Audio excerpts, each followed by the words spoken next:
자, 우리 옆에 분들과 다시 한번 인사하겠습니다. 오늘 정말 잘 오셨습니다. 은혜 받기 원합니다. 네, 감사합니다. 이제 여러분, 시간이 어느덧 이렇게 흘러서 이제 오늘은 주님을 기다리는 대림절 마지막 주일입니다. 그래서 이제 수요일이면 이 땅에 누가 오시죠? 예수님께서 이제 탄생하시는 성탄의 기쁨을 우리에게 찾아왔는데요. 아무쪼록 어둠 가운데 있는 우리들이 하나님의 이름을 가지고 빛을 누리고 생명을 누리시게 되시기를 주님의 이름으로 축복합니다. 자, 오늘 우리가 읽은 본문을 보면 세례 요한이라는 사람이 등장을 하는데요. 자, 성경은 바로 이 세례 요한이 그리스도께서 이 땅에 오시기 전에 주의 길을 준비하는 사람이자 예비하는 사람이었다라고 소개합니다. 자, 실제로 5절을 보니까 그를 통해서 모든 골짜기가 메어지고 굽고 험한 길이 평탄해졌다고 하는데요. 자, 이것은 세례 요한을 통해서 너무나 심란했던 이 세상이 그래도 어느 정도는 회복하게 될 거라는 예언입니다. 자, 그렇다면 오늘날 아기 예수의 탄생을 기다리는 우리들의 시선은 저절로 이 세례 요한에 머물 수밖에 없는데요. 자, 과연 이 세례 요한은 이 땅에서 어떤 사역을 했길래 이 세상이 그래도 조금은 회복되었다고 하는 것일까요? 자, 그래서 성경을 꼼꼼히 묵상해 보았더니, 자, 마태복음 3장을 보니까 세례 요한은 이스라엘 백성에게 회개하라, 천국이 가까이 왔느니라 이렇게 외쳤다고 하고요. 자, 또한 오늘 우리가 읽은 본문도 역시 그가 요단강 부근에서 회개의 세례를 전파했다라고 기록합니다. 자, 그러니까 성경은 그가 온 이스라엘로 하여금 자신이 지은 죄를 뉘우치게 했다라는 것을 강조하는데요. 바로 이런 점에서 세례 요한의 세례는 죄로부터 깨끗해진다. 우리가 저지른 죄를 용서받는다라는 의미가 있습니다.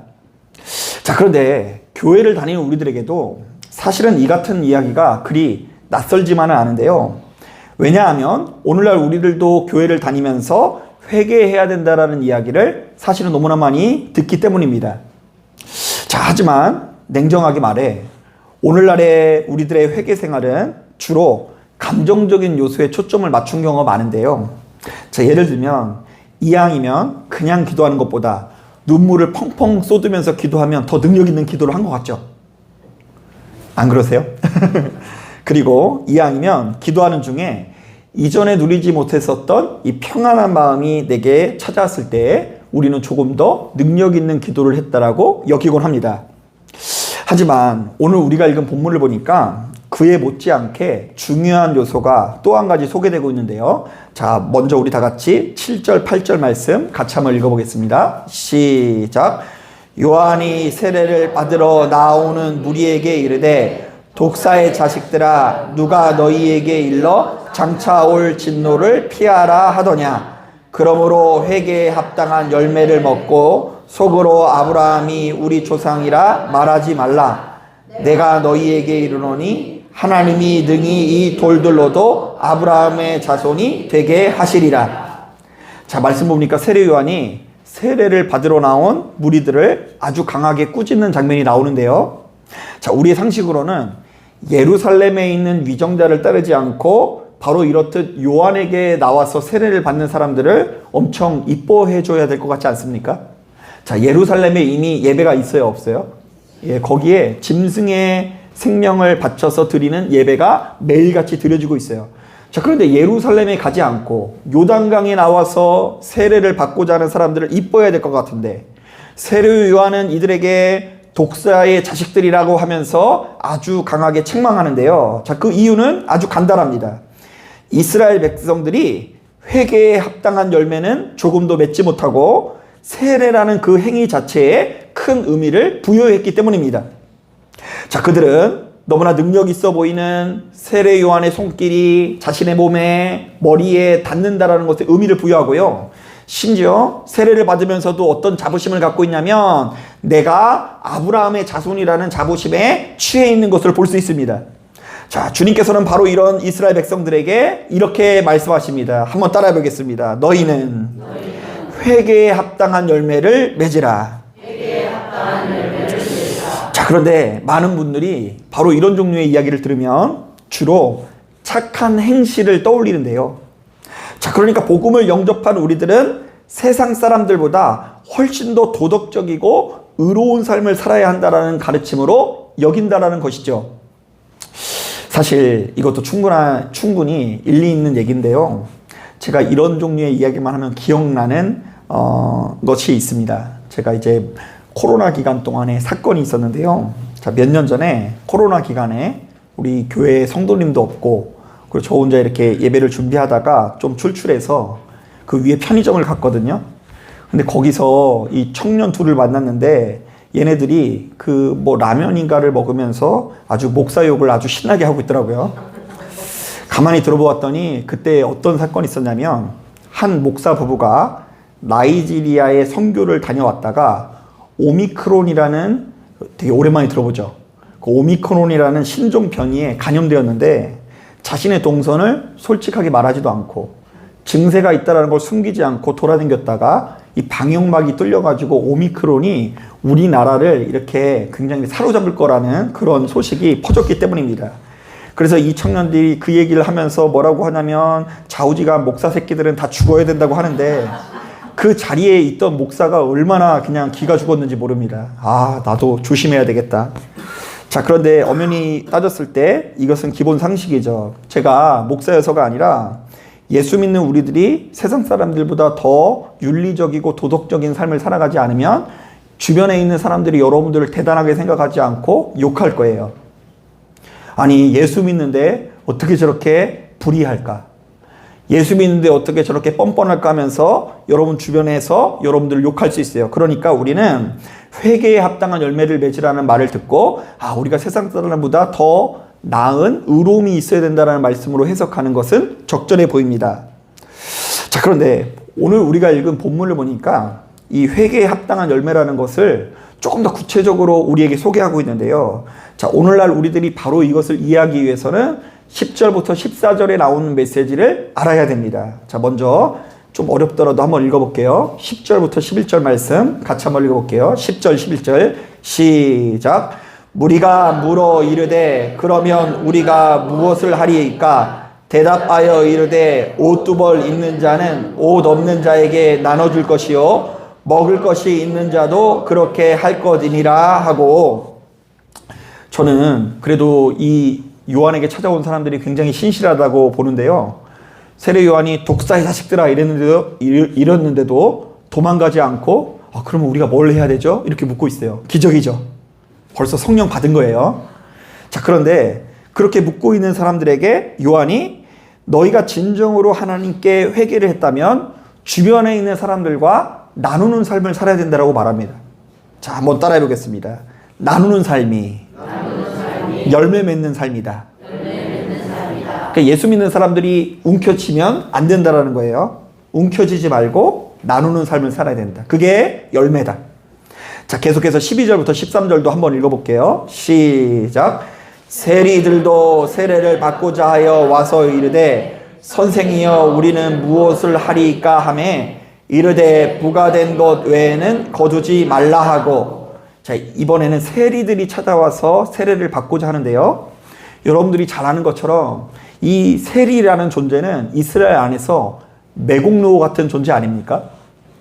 왜냐하면 희한하게도 이 로마는 자신들이 직접 이스라엘에게 세금을 걷는 것이 아니라 세리를 고용해서 걷었는데요. 이 과정에서 세리는 항상 부과된 세금만 거두는 것이 아니라 그보다 훨씬 더 높은 이자를 쳐서 그들에게 뜯어냈기 때문입니다. 그러니까 그냥 거의 50% 이상의 이 굉장히 아주 폭리를 취한 거예요. 자, 그런데 세례 요한이 바로 이런 세리들에게 말합니다. 너희가 진정한 회개를 했다면 부당한 이득을 챙기지 말고 정직하라. 한번 따라해 보겠습니다. 너희가 정직하게 사는 것이 열매 맺는 삶이다. 여기서 정직한 삶이라는 것은 타인의 것을 착취하지 않는 삶을 말합니다. 정해진 것들만 받고 그 이상으로 착취하지 말라. 자, 마지막으로 우리 다 같이 14절도 한번 읽어보겠습니다. 14절 시작. 군인들도 물어 이르되 우리는 무엇을 하리이까 하매 이르되 사람에게서 강탈하지 말며 거짓으로 고발하지 말고 받는 급료를 욕한 줄로 알라 하니라. 자, 이번에는 군인들이 찾아와서 세례를 받는데요. 당시의 군인들은 오늘날의 군인들과 비교할 수 없을 정도로 아주 강력한 힘과 권세를 가지고 있었거든요.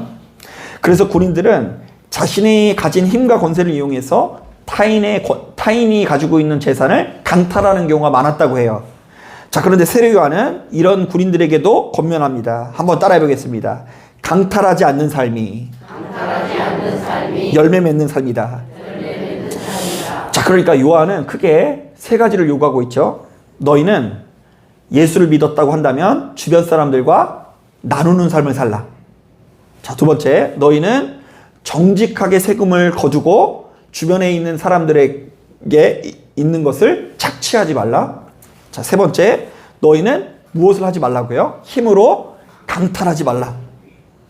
그러니까 너희가 진정으로 하나님의 백성이라면, 아니 우리 하나님의 백성으로 자신이 저지른 죄와 허물을 용서받았다고 한다면 그에 걸맞는 열매가 나타나야 하는데, 바로 이것은 내 것을 이웃과 나눌 수 있는 삶이요, 거짓으로 타인의 것을 가로채지 않는 삶이요, 타인의 것을 나의 힘으로 강탈하지 않는 삶이라고 말합니다. 자, 그런데 눈치가 빠르신 분은 아시겠지만 세례 요한이 요구하는 이 세 가지 가르침을 면밀히 살펴보면 이 세 가지 모두 사실은 우리 안에 있는 탐욕과 연관된다는 것을 알 수 있어요.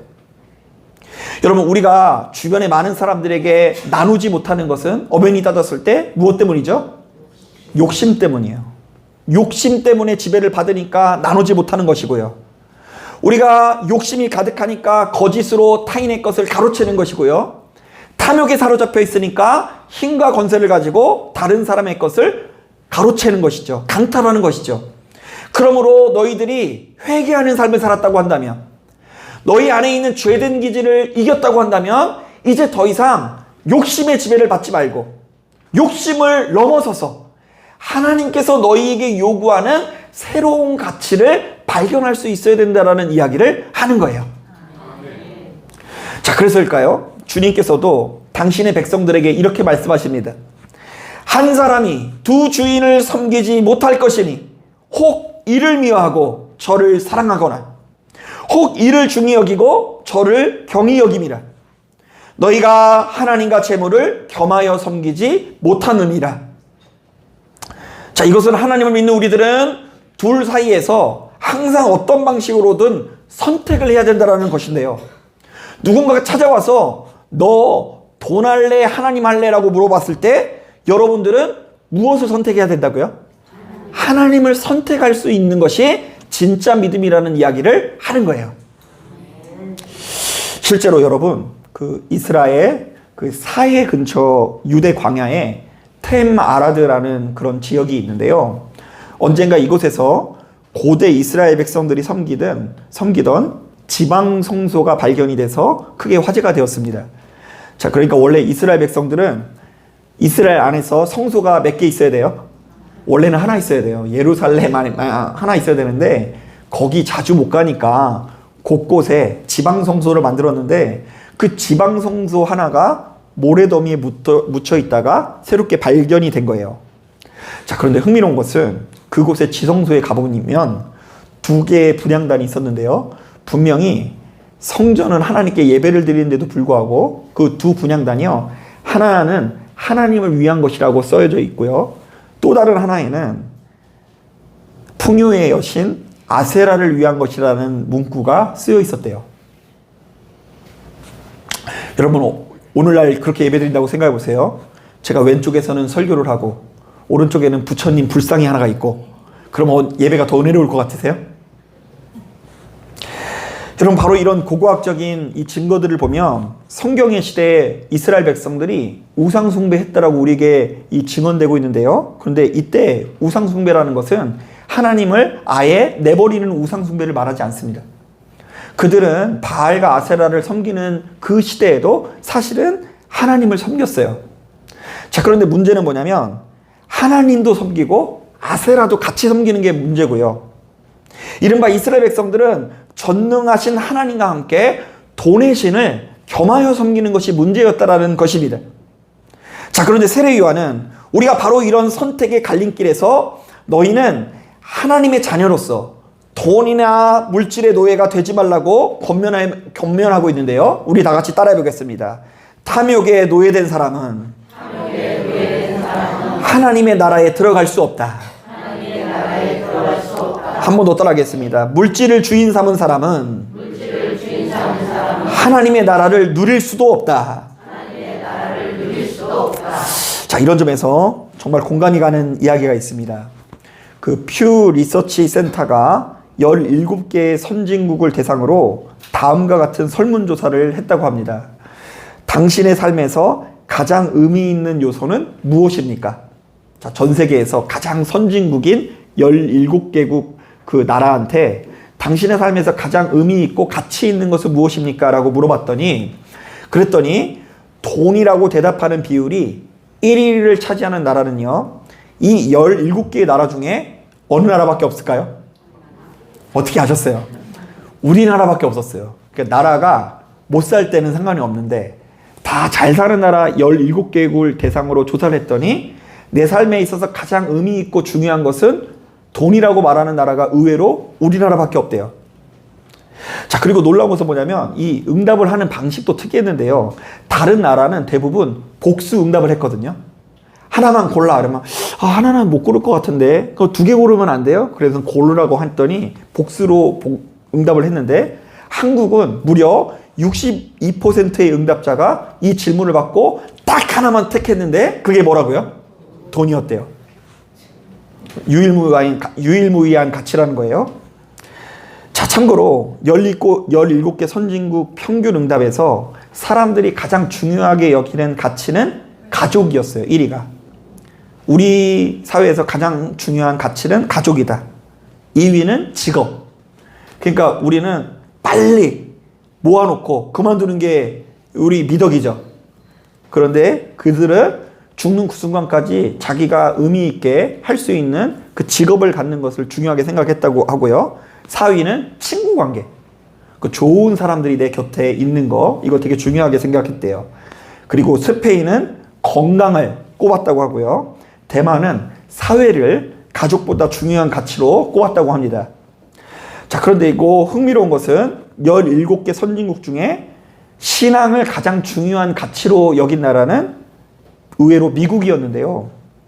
전체 응답자의 15%가 자신의 삶에 있어서 신앙이 가장 중요하다고 응답합니다.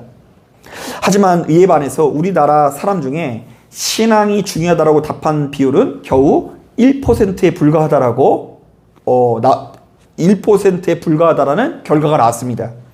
자, 그러니까 우리나라는 기독교인들이 사실은 인구 대비 많아요, 적어요? 많죠. 그런데 여전히 신앙보다 돈을 최고로 여긴다는 것이죠. 아니, 좀 더 정확히 말하면 어쩌면 우리가 이렇게 열심히 교회를 다니는 이유도 사실은 무엇 때문일 수 있어요? 차마 얘기 못하겠죠. 이렇게 열심히 교회 나오는 이유도 이렇게 열심히 교회 나올 때 우리에게 돈이 주어질 수 있다고 생각하기 때문에 하나님께 충성하는 것일 수 있다는 이야기예요. 자, 물론 저는 한 사람의 평범한 목사로서 이 같은 설문 결과를 어느 정도는 이해를 합니다. 사실 우리 사회 안에 얼마나 심각한 경제적 불평등이 있습니까? 나면서부터 돈 있는 자는 배울 수도 있고 그리고 안락함을 누릴 수가 있는 기회가 더 많기 때문에 우리 사회 전체가 공평하지 않고 마치 기울어진 운동장처럼 느껴질 수 있는 요소들이 얼마든지 있습니다. 하지만 그럼에도 불구하고 우리가 소유할 행복의 유무를 그저 돈의 권세에만 의지하는 것은 어리석은 일입니다. 당연한 이야기지만 우리의 삶에는 돈보다 훨씬 중요한 가치가 있어요, 없어요? 있어요. 상식적으로요. 돈이 아무리 많아도 건강이 없으면 소용이 없죠. 돈이 아무리 많아도 가족과 불화해도 행복을 누릴 수 없습니다. 우리가 진정으로 행복한 삶을 살기 위해서는 돈보다 훨씬 더 중요한 가치가 동반되어야 하는 것입니다. 그러므로 우리가 지나치게 물질에만 지배를 받는다면 우리들은 결단코 진정한 행복을 누릴 수가 없는 것입니다. 자, 바로 이런 관점에서 예수 그리스도를 주님으로 영접한 우리들은 세상 사람들과 전혀 다른 길을 걸을 수 있어야 되는데요. 이것은 세상의 성공시라가 아니라 하나님의 나라와 의를 구하는 삶을 말합니다. 자, 제가 이런 점에서 약 5년 전에 무심코 TV를 보다가 한 어린이의 사연을 듣고 크게 감동을 했는데요. 그 육지승 어린이라는 그 어린이가 있는데, 이 어린이가 그냥 초등학생이니까, 평범한 초등학생이니까 게임기를 사기 위해서 무려 3년간 용돈을 모읍니다. 대단하죠? 크게 될 아이예요. 3년간 용돈 모으기가 쉽지 않거든요. 우리 애들 보니까 저금통에서 조금씩 빼서 쓰는 것 같던데, 제가 이렇게 모른 척 해주고 있는데 3년간 게임기를 살기 위해서 용돈을 모았어요. 자, 그런데 그 돈을 가지고 게임기를 사지 않고 달걀 200판을 구입해서 주변에 있는 어려운 이웃에게 기부를 합니다. 그러자 이 소식이 알려지면서 대한양계협회도 달걀 200판을 7곳군에 기부를 하고, 또 이런 분들이 많아야지 우리 장로님이 복을 받는데 그리고 이에 감동한 7곳군의 한 이 공무원이 육지승 어린이에게 감동을 받아서 본래 사려고 했던 그 게임기를 사주게 됐대요. 게임도 없고 누구 이웃도 잘 되고 뭐 그런 일이 일어난 거죠. 그러자 이 육지승 어린이가 게임기를 주신 하나님께 너무 감사하면서 6개월 뒤에 이에 대한 보답으로 다시 한번 맥반석 계란 50판을 기부하게 되면서 그 지역 안에서 이 7곳군 안에 기부의 물결이 막 일어나기 시작한 거예요. 그런데 이 아이에게 사회자가 어떻게 질문하냐면, 어떻게 이렇게 기부를 하기 시작했냐고 물어봤더니 육지승 어린이가 아주 담담하게 이렇게 얘기하는 거예요. 아빠가 기부하는 모습을 보고 멋있어서 따라했어요. 이렇게 얘기했어요. 알고 보았더니 이 아이의 아버지도 넉넉한 살림살이는 아니지만 어린 시절에 누군가의 도움을 받아 성장을 했던 것을 기억하면서 항상 누군가에게 손을 펴는 삶을 산 거예요. 누군가가 너무 어려워서 피자를 못 먹으면 가서 사주기도 하고, 크고 작은 손길 가운데 주변 사람들에게 나누고 베푸는 것이 배어 있으니까 이 어린 아이가 자연스럽게 이게 더 가치 있는 삶이라고 느껴져서 그것을 따라했다는 것이죠. 사실 전통적으로 여러분, 우리나라가 아니고 우리 인간의 본성이요, 남이 잘 되는 꼴을 보기 어렵죠. 그래서 사촌이 땅을 사면 어디가 아프다 그러죠? 살살 아픈 게 사실이에요. 이런 사회에서 누군가에게 아무런 이유도 없이 나의 것을 나눠준다는 것은 정말로 쉬운 일이 아닙니다. 자, 그런데 이 아이의 심령에는 부모의 삶의 능력이 증거가 되어서 하나님 나라의 가치가 심겨지게 된 거죠. 자, 제가 이런 이야기를 듣고 저도 한번 스스로 생각해 보게 됐어요. 나는 우리 아이들에게 어떤 아빠일까? 나는 우리 아이들에게 정말 좋은 가치를 물려주는 아빠일까? 아니라는 생각이 들더라고요. 우리 아이들이 저를 보고 얘네들도 그냥 계란 200판 기부하고 막 그러면 좋은데 아닐 것 같다는 생각이 듭니다. 저는 목사이긴 하지만 그에 걸맞는 삶의 모습을 가리지 못하고, 저도 역시 맨날 아이들에게 세상의 성공신화, 돈의 신화를 유전시키고 있는 것은 아닌지 스스로를 돌아보게 되었습니다. 공부 열심히 해야지, 나중에 돈 많이 버는 직장에 간다, 안정적인 삶을 산다, 뭐 그런 종류의 이야기만을 한 것은 아닌가 돌아보게 됩니다.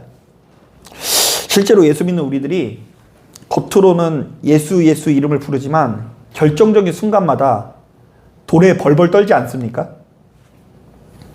이른바 그리스도 예수의 이름으로 벌벌 떨기보다 맨날 100원, 200원 가지고 벌벌 떠는 부모들이 많이 있죠. 자, 바로 이때 우리 자녀들은 누구를 무서워할까?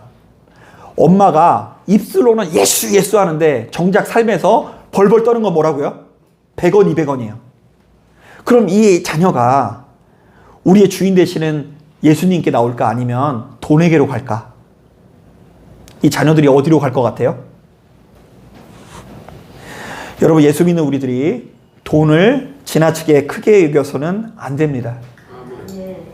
돈은 생각보다 능력이 없습니다. 가만히 보면 우리 인생의 모든 문제는, 특히 숨을 쉬기 어려울 정도의 불안은 돈의 부재가 아니라 사랑의 부재 때문에 발생합니다. 이른바 부모 자식이 좋은 관계를 맺지 못하는 것은 돈 때문이 아니라 사랑 때문입니다. 우리가 형제들과 좋은 관계를 맺지 못하는 것은 내가 돈 없이 가난하기 때문이 아니라 실상은 사랑이 부족하기 때문일 수 있어요. 맨날 그러지 않아요? 부모들이 많이 하는 얘기 중에 뭐냐면, 어르신들 중에 이런 얘기가 있어요. 나중에 며느리한테 대우받으려면 그래도 돈에 뭔가 움켜쥐고 있어야 된대요. 내가 이제 힘없고 그랬을 때 통장에 어느 정도 있어야지 유상 받기 위해서라도 최선을 다한다는 거예요. 그런데 여러분 아셔야 되는 게 뭐냐면, 그때 며느리가 하는 충성은 나를 향한 충성이 아니라 누구를 향한 충성일까요? 돈을 향한 충성일 거예요. 우리 가정이 그런 모습으로 꾸려진다고 한다면 참 불행한 일 아닐까요? 집에 사랑은 하나도 없고 사장님과 종업원만 있는 가정, 그거 얼마나 불행한 가정입니까? 내가 돈 없어서 무시받는 거 아닙니다. 예수님을 제대로 믿지 않으니까 무시받는 것일 수 있고 불화하는 것일 수 있고요. 다툼과 분쟁이 발생하는 것이고 열매 없는 인생이 따라오는 것일 수 있는 것입니다. 그래서 여러분, 자꾸 어디 가서 돈으로 뽐내려고 하지 마시고, 남들은 10,000원 낼 때 내가 100만 원 딱 주면서 어깨 딱 힘주면서 봐라! 이렇게 대단하다! 이러면서 굴복시키려고 하지 마시고, 피하지 마시고, 없으면 없는 대로 사랑을 나눌 수 있는 믿음의 태도를 갖추시길 바랍니다. 실제로 전 세계 행복 지수를 보면 돈이 많은 나라라고 해서 모두가 다 행복한 것은 아닙니다. 희한한 것은 잘 사는 나라가 될수록 우울 지수는 더 올라갑니다. 우리나라만 하더라도 우울증의 분포를 보면은요, 그 우울증의 빈도가 제일 높은 지역이 서울이에요. 2위는 어딘 줄 아세요? 부산입니다. 서울이든 부산이든 간에 우리나라에서 가장 공업화되고 잘 사는 땅으로 알려져 있지 않습니까? 그런데 그런 땅일수록 우울 지수는 높아요. 도리어 우리나라보다 훨씬 더 가난한 나라가 우리보다 행복하게 살아가는 경우가 참 많은데요. 바로 이런 것들을 보면 사람이 떡으로만 살아가는 존재가 아니라 하나님의 말씀으로 살아가는 존재라는 것이 분명해 보입니다. 사랑하는 여러분, 그러므로 예수 믿는 우리들이 추구해야 되는 하나님 나라의 가치, 우리 하나님 아버지 나라에서 요구하는 삶의 가치는 탐욕을 거절하는 것에서부터 비롯된다는 것을 기억하십시오. 사람이 성령의 지배를 받지 않고 돈의 지배를 받으면 생명을 누릴 수 없습니다. 자, 그런데 사람들이 정작 중요한 순간에 돈을 앞세우면서 자기가 기도 시간에 목소리를 크게 내니까 주님 안에 있는 거로만 여겨요. 자기 자신을 잘못한다는 거예요. 그 삶을 딱 보면 맨날 돈거리고 100원, 200원에 벌벌 떨면서 돈신을 하나님과 겸하여 섬기고 있으면서도 깨닫지 못하고 자기는 교회 다니니까, 기도를 많이 하니까 당연히 구원을 누리는 사람으로 여긴다는 것입니다. 여러분, 사람이 크신 하나님의 사랑을 쫓지 않고 돈을 쫓는 인생이 되면 어떤 방식으로든 유혹을 받아 넘어지기 마련입니다. 그래서 결국 지나놓고 보면 돈도 잃고 사랑도 잃고 아무런 열매 없는 인생이 되기 십상인 것입니다. 여러분, 제가 이번 한 주 동안 주변을 돌아보니 세상은 이미 성탄절 분위기입니다. 근처 이 아울렛이 있잖아요, 시흥에. 그 대형 아울렛에 갔더니 호화로운 성탄 잔식이 너무 아름다워서 그냥 보고만 있어도 은혜가 되더라고요. 교회가 커지면 좀 성탄 잔식 많이 할 필요도 있겠어요. 그냥 그거 자체만 보더라도 너무 낭만적이에요. 거기서 이렇게 새끼손가락 하고 커피 한잔 하면 참 좋을 정도로 한번 가보세요. 그냥 얼마나 아름답게 하고요. 그리고 거기서 막 음악이 그냥 얼마나 아름답게 들려오는지 3층에 올라가서 딱 보니까 여기가 하늘나라예요. 뭐 거기뿐만 아닙니다. 시흥에 있는 그 웬만한 그 상점들, 장사가 잘 되는 데 가보세요. 성탄트리 보는 거 그리 어렵지 않습니다. 하지만 면밀히 살펴보면 성탄의 잔식이 있긴 하지만 그 화려함의 중심에는 예수가 아니라 뭐가 있는 것 같아요? 돈이 있죠. 그러니까 세상이 갈수록 성탄절만 되면은 한 달 전부터 성탄 분위기가 되긴 돼요. 명동에 가보면은 한 5억 원을 들여서 전광판으로 아주 호화로운 이 성탄 장식을 해놓는다 그래요. 그런데 그게 다 누군가의 호주머니를 털 궁리만 하는 거지, 돈보다 위대한 가치, 이 땅에 오신 그리스도의 복음에는 조금도 관심이 없다라는 것이죠. 그래서 성탄은 이 세상의 주인이 누구인지를 드러내는 바로미터가 되는데요. 어떤 면에서 지금은 성탄의 장식은 더욱 화려해졌지만 이 세상의 주인이 하나님이 아니라 더 누가 된 것 같기도 해요. 돈이 된 것 같기도 해요. 돈 때문에 울고 웃고, 돈 때문에 하나님을 더 부르기도 하고 안 부르기도 하고. 자, 이것은 저도 역시 마찬가지예요. 이런 흐름에서 자유롭지 못해요. 그러므로 예수 믿는 우리들은 수시로 기도하면서 자신의 심령을 살펴보아야 하는데요. 이른바 물질의 건세가 이토록 만연한 세상에서 우리가 교회마저도 안 다녔으면 정신 못 차리고 지금 거기서 파괴된 생활을 할 텐데, 그럼에도 불구하고 오늘 도살당할 양처럼 이곳에 끌려와서 이런 얘기를 듣는 거예요. 한번 따라해 보겠습니다. 하나님, 나누는 삶을 살겠습니다. 한 번 더 따라하겠습니다. 정직한 삶을 살겠습니다. 강탈하지 않는 삶을 살겠습니다. 네. 이런 이야기를 하면서 세상의 조류에 휩쓸리지 않기 위해서 노력하는 거예요. 사랑하는 여러분, 바로 이것이야말로 예수 믿는 우리들이 이 땅에서 천국을 누리는 삶의 방식이요, 회개에 합당한 열매를 맺는 삶이라는 것을 믿으시고 세상 사람들과 구분되는 복, 성탄의 아름다움을 누리실 수 있는 저와 여러분들이 되기를 주님의 이름으로 축복합니다. 자, 기도하겠습니다.